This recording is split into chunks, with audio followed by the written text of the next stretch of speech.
সমাজের সামর্থ্যবান মানুষরা এগিয়ে আসলে সুবিধা বঞ্চিত শিশুরা আলোর মুখ দেখবে বলে মনে করেন ক্রীড়াঙ্গনের তারকারা। রাজধানীতে প্লে বেভারেজ আয়োজিত ইফতার উইথ চ্যাম্পিয়ন অনুষ্ঠানে এসে এমন অনুভূতির কথা জানান তাসকিন আহমেদ। একই অনুভূতি প্রথম নারী রেসার কাশিয়া আরফা ও বক্সার সুরকৃষ্ণ চাকমার। দেশের বিভিন্ন ক্রীড়া খাতের ব্যক্তিত্বদের নিয়ে ব্যতিক্রমী আয়োজন, সুবিধাবঞ্চিত শিশুদের সঙ্গে একই ইফতার অনুষ্ঠানে শোবিজ তারকারা।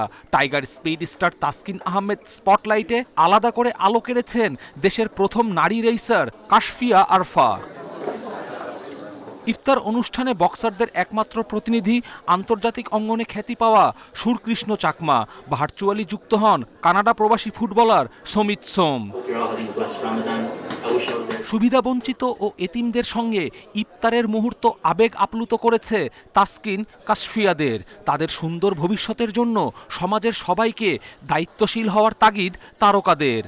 যখন এসে একদম ছোট ছোট কিছু অরফান বাবুরা ছিল এখানে, ওদের সাথে বসে আমি আজকে ইফতার করলাম, তো এটা খুবই ভালো লাগছে এবং দেখে খুব মায়াও লাগছে। তো আমি শিওর যে আমাদের এই শহরে আল্লাহর রহমতে সবারই অ্যাবিলিটি আছে, তো যে যত পারবেন তাদের পাশে থাকার চেষ্টা করবেন, তাদেরও হক আছে। অরফানদের সাথে ইফতার করছি, খুবই খারাপ লাগে আসলে তাদেরকে দেখলে যে তাদের এই দুনিয়ায় কেউ নেই। তো তখন নাকি আমার গুরুত্বপূর্ণ সময়ের কিছুটা সময় তাদেরকে দিতে পারি, খুবই ভালো লাগছে।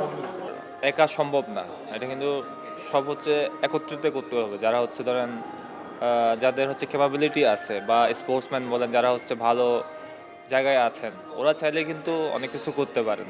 শুধু হচ্ছে এতিম বাচ্চাদের নিয়ে না, সব জায়গায় সেক্টরে কাজ করতে পারে না।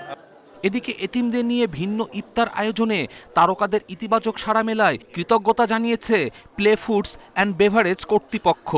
এটা খুবই নাইস একটা ব্যাপার। It carries a social message as well. Like I said যে আমাদের প্লে ব্র্যান্ডটা তো একটা লাইফস্টাইল ব্র্যান্ড। সো লাইফস্টাইল মানে কিন্তু ইটস নট অ্যাবাউট ফ্যাশন বা ঘুরে বেড়ানো, ইটস অ্যাবাউট দ্য সোসাইটি। আমরা সবাই মিলেমিশে কীভাবে কাজ করি।